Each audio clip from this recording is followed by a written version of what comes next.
Meditação da noite. Tema: o grande arquiteto principal. Pois toda casa é edificada por alguém, mas aquele que edificou todas as coisas é Deus. Hebreus 3, verso 4.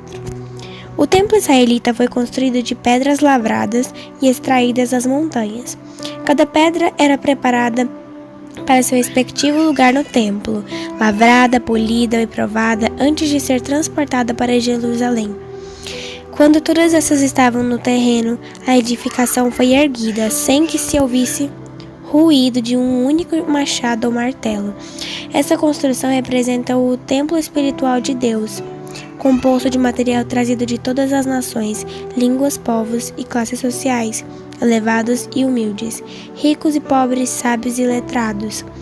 Não se trata de substâncias inertes que devam ser trabalhadas com martelo e cinzel. São pedras vivas, tiradas da pedreira do mundo por meio da verdade. E o grande arquiteto principal, o Senhor do templo, está agora lavrando, polindo e preparando-as para seu lugar respectivo no templo espiritual. Uma vez terminado, esse templo será perfeito em todas as suas partes e causará a admiração dos anjos e dos seres humanos, porque seu arquiteto e construtor é Deus. Não existe pessoa nem nação que seja perfeita em todos os seus costumes e pensamentos. Uma precisa aprender de outra. Por isso, Deus quer que as diversas nacionalidades se coordenem para chegar a ser um só povo, em uma só visão e propósitos. Assim será exemplificada a união que há em Cristo. Eu estava quase com medo de vir a este país, a Suíça, pelo muito que ouvi sobre as peculiaridades das diferentes nacionalidades europeias e dos meios a serem empregados para alcançá-las, mas a sabedoria divina é prometida aos que delas sentem necessidade e a pedem. Deus pode levar as pessoas aonde elas receberão a verdade. Permitamos ao Senhor se apossar das mentes e moldá-las como o barro é moldado pelas mãos do oleiro. E essas diferenças deixarão de existir. Irmãos, contemplem a Jesus, imitem-lhe as maneiras e o Espírito, e não terão dificuldade alguma para alcançar esses diferentes tipos de pessoas. Não temos 6 modelos para copiar, apenas um, Jesus Cristo. Se os irmãos italianos, franceses e alemães tentarem ser iguais a ele, colocarão os pés sobre o mesmo fundamento da verdade. O mesmo Espírito que anima um animará o outro. Cristo neles, a esperança da glória.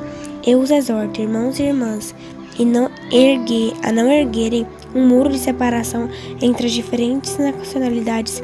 Ao contrário, tratem de derrubá-lo aonde quer que exista. Devemos nos esforçar por levar toda a harmonia que é em Jesus, trabalhando em prol do objetivo único, a salvação dos nossos semelhantes. Testemunhos para a Igreja, volume 9, páginas 180 e 181. Para refletir, quais diferenças étnicas e culturais continuam a dividir a igreja?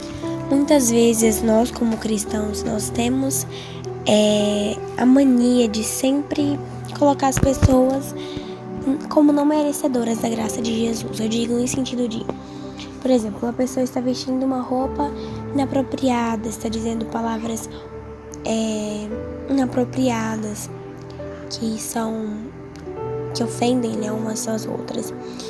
E a gente já pensa com a nossa mente que ela não é digna do céu. Nós estamos fazendo trabalho de julgadores que a gente não é. O que não está nas nossas mãos ser. E que nem mesmo Jesus fez. Jesus olhou para as prostitutas, para os publicanos, olhou para os bandidos e falou: vocês têm esperança. Vocês têm mais fé que o meu povo, porque eles têm sido divididos por isso. Porque um é de tal igreja, outro é de tal igreja. Então, eles criam entre eles uma barreira espiritual, uma barreira para poder entender da minha graça, para poder entender da minha rocha, entender da minha fortaleza, para poder entender da minha palavra, da minha vontade, para poder salvar uns aos outros, para poder fazer amizade e buscar harmonia entre eles, porque é uma questão de orgulho, uma questão de doutrina. E amados, o que eu digo não, a gente não deve se unir a essas pessoas com o objetivo de conquistar uma hegemonia, mas com o objetivo de crescer em Cristo. Nos unir com essas pessoas no sentido de respeitá-las e de pedir a Deus pela mudança delas e de ajudar como amigos mesmo, aconselhando. Amado, nós precisamos trabalhar isso, nós precisamos trabalhar aquilo. Da mesma forma, o outro amado falar pra gente. E a gente também tem que ser assim com as pessoas que não são convertidas. Aqueles que vão à nossa igreja, que pensam totalmente diferente de nós, ou aqueles que nem mesmo conhecem as doutrinas de Deus, e a gente julgá-los como não merecedores da graça, nós precisamos deixar os pequeninos entrarem. Nós somos pequeninos, nós somos mais ainda que esses, porque esses têm sinceridade e humildade no coração, e nós temos apenas presunção, arrogância, né? Como os fariseus tinham na época. Então, quais são as diferenças que tem nos separado das pessoas que são de outras religiões? Nós devemos nos unir a elas com relação ao respeito e ao amor, certo? Não com relação à doutrina, como é o espírito de profecia que diz união entre várias religiões, entre vários líderes. Não confundam isso. Não confundam isso, amados. Bom, mas que essa mensagem tenha penetrado no seu coração, ela tenha feito sentido, tenha feito o efeito que Deus quer que tenha. Possamos meditar nesse tipo de coisa, no tipo de mudança que tem que partir de dentro para fora. Oremos em nome de Jesus. Pai querido, Pai amado, o Senhor sabe que dentro do nosso coração nós temos um coração impuro. Nós temos um coração, Pai, que prefere ser orgulhoso demais a ser tentado a desobedecer o próprio instinto, Senhor. Mas o instinto que nós devemos ter não é o instinto humano, que é o instinto carnal, o instinto impuro, que machuca as pessoas, que é contra as suas vontades, que blasfema e se separa do Senhor.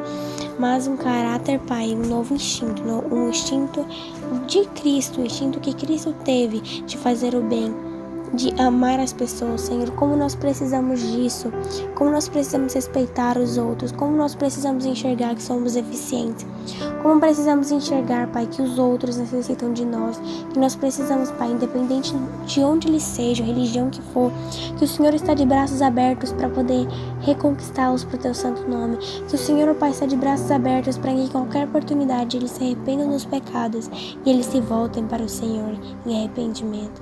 Senhor, nós temos essa obra, mas nós temos feito, Pai, o contrário. Nós temos tirado, Pai, a esperança dessas pessoas. Ó, Pai, que más servos nós somos. Nos ajude, Pai, nos ajude a entender, Pai, e acreditar na Tua promessa de que a vitória chegará, mas que nós precisamos, Pai, lutar perseverantemente para que nada impeça a nossa união como irmãos em Cristo. Em nome de Jesus, que unamos força, Pai, para pregar o Teu Evangelho, para viver as Tuas boas novas, Pai. Em nome de Jesus, esteja conosco, nos abençoando e cuidando. Amém.